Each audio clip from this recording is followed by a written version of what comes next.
बिस्मिल्लाहिर्रहमानिर्रहीम। अस्सलामुअलैकुम and good morning students. दार अरकम स्कूल मिंगौरा कैंपस।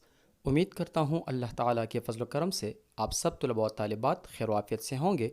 आज हम मैथ्स का अगला यूनिट पढ़ेंगे। Today we will teach class 9th maths chapter number 1 unit number 1.2.4। Topic is transpose of a matrix. Dear students, इससे पहले हम तकरीबन 4 टाइप्स पढ़ चुके हैं मैट्रिक्स के हवाले से। Now this is the next one, so be careful and listening this video lecture. So let's start.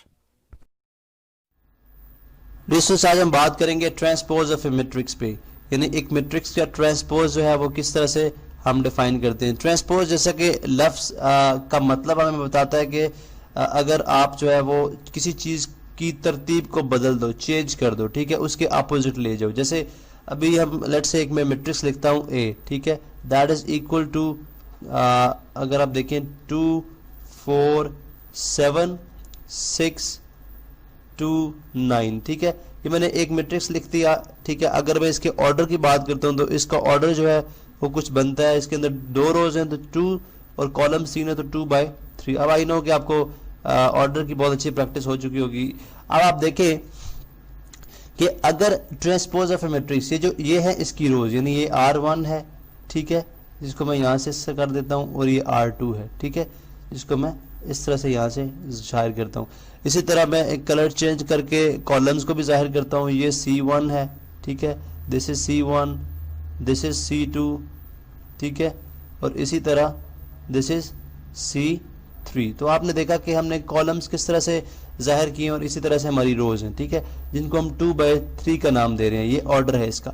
अब ट्रांसपोज ऑफ मैट्रिक्स, जब हम ट्रांसपोज की बात करेंगे तो ऑफ कोर्स हमें जो रोज हैं उनको कॉलम बनाना पड़ेगा और जो कॉलम है उनको रो बनाना पड़ेगा, ठीक है। इसको हम रिप्रेजेंट करते हैं ए ट्रांसपोज से, ए टी से। अगर हम ए टी जाहिर करेंगे ऊपर पावर के ऊपर, जैसे हम पावर के ऊपर लिखते हैं स्क्वायर, इस तरह हम यहाँ ए टी जाहिर करेगा हमारा ट्रांसपोज। अब इसके अंदर हम करेंगे क्या, यानी हम किस तरह से इसका ट्रांसपोज लेंगे, वो एक इंटरेस्टिंग फिनोमेना, इसको आप देखें और बहुत इजी है कि यानी जब अभी देखें ये रो है, ये R1 है, जब R1 को मैं C1 बना दूंगा, C1 यानी R1 को जब मैं C1 बनाऊंगा किस तरह से,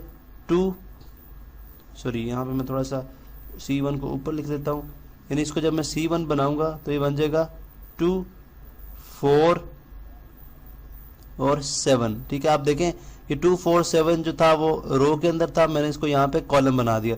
इस तरह ये रो 2 जो है हमारी 6 2 9, इसको मैं यहाँ पे C2 बना दूंगा, ठीक है, इसको मैं बना दूंगा C2, तो ये बन जाएगा जी 6 2 और 9। तो आपने देखा कि किस तरह से मैंने रोज को कॉलम में कन्वर्ट किया। तो ये इस प्रोसेस जिसमें हम रोज को कॉलम में और कॉलम्स को रोज में ले जाएं, तो ये जो मेथड है ये कहलाता है कि ये जो मैट्रिक्स हमारे पास आएगा ये कहलाएगा ट्रांसपोज ऑफ ए, ये कहलाएगा हमारा ट्रांसपोज ऑफ ए। अब आप देखें कि अगर मैं इसको ऑर्डर लिखता हूँ, इसका ऑर्डर बन जाता है 3/2, यानी 3 रोज और 2 कॉलम्स, ठीक है, ये बन जाएगा 3/2। तो अब आप यहाँ पे एक और इंटरेस्टिंग फिनोमेना जो है आप देख सकते हैं कि जब ऑर्डर के अंदर अगर हम किसी एक मैट्रिक्स का ऑर्डर लिखते हैं 2/3, ठीक है, तो अगर दूसरी दफा उसी मैट्रिक्स का ऑर्डर 3/2 में लिखा जाए, यानी रोज कॉलम की जगह चले जाएं, ठीक है, यानी इस तरह से अगर मैं यहाँ पे जाहिर करूँ तो मैं ये कह सकता हूँ जी कि अगर रोज कॉलम की रिप्लेस कर लें जाके और कॉलम जो है वो रोज को रिप्लेस करें, तो जो नया ऑर्डर आएगा उसी मैट्रिक्स का, वो ऑर्डर जो होगा वो उसके ट्रांसपोज का ऑर्डर होगा। किसका जी, ट्रांसपोज का ऑर्डर होगा, ठीक है। अब आप एक और जो इंटरेस्टिंग फिनोमेना इसके अंदर ये है कि ये तो चूंकि रेक्टेंगुलर मैट्रिक्स है, क्योंकि इसके अंदर रोज और कॉलम्स इक्वल नहीं है, तो इसलिए हमने बात की कि जब हम ट्रांसपोज लेते हैं तो ऑर्डर जो है वो तब्दील हो जाता है, ठीक है, यानी रोज कॉलम और कॉलम्स रोज में चली जाती हैं। लेकिन इन केस अगर आपके पास स्क्वायर मैट्रिक्स हो, जैसे हमारे पास यहाँ पे है 0 -1, ठीक है, और इसी तरह से 5 और 7, ये हमारे पास एक स्क्वायर मैट्रिक्स है, ठीक है। अब इसका ऑर्डर जो है वो 2/2 है, ठीक है, 2/2 इसका ऑर्डर है। अब अगर आप इसका ट्रांसपोज लेंगे, यानी 0 -1 और 5 7 करके, यानी इसकी रोज इसकी कॉलम्स में और कॉलम्स रो में तब्दील करेंगे, तो जो नया मैट्रिक्स आएगा उसका ऑर्डर भी जो है वो 2/2 ही होगा। तो हमने देखा कि in case of square matrix जो है वो ट्रांसपोज लेने से भी ऑर्डर तब्दील नहीं होता, लेकिन अगर वो स्क्वायर मैट्रिक्स नहीं होगा बल्कि कोई रेक्टेंगुलर मैट्रिक्स होगा तो उस केस में ऑर्डर भी तब्दील उसका हो जाएगा, ठीक है। तो हमने देखा जी ट्रांसपोज ऑफ मैट्रिक्स क्या होता है, जब हम किसी भी मैट्रिसेस की रोज मैट्रिक्स की रोज को उसके कॉलम्स में और कॉलम्स को रोज में तब्दील कर दें और इसी तरह से उसका ऑर्डर भी तब्दील हो जाए, तो वो हमें कहलाता है ट्रांसपोज ऑफ ए मैट्रिक्स। ठीक है, हमने सिर्फ एक कंडीशन बताई है कि वो है स्क्वायर मैट्रिक्स। स्क्वायर मैट्रिक्स के केस में ऑर्डर तब्दील नहीं होता। अच्छा तो स्टूडेंट्स अब आते हैं असाइनमेंट की तरफ कि आपको करना क्या है।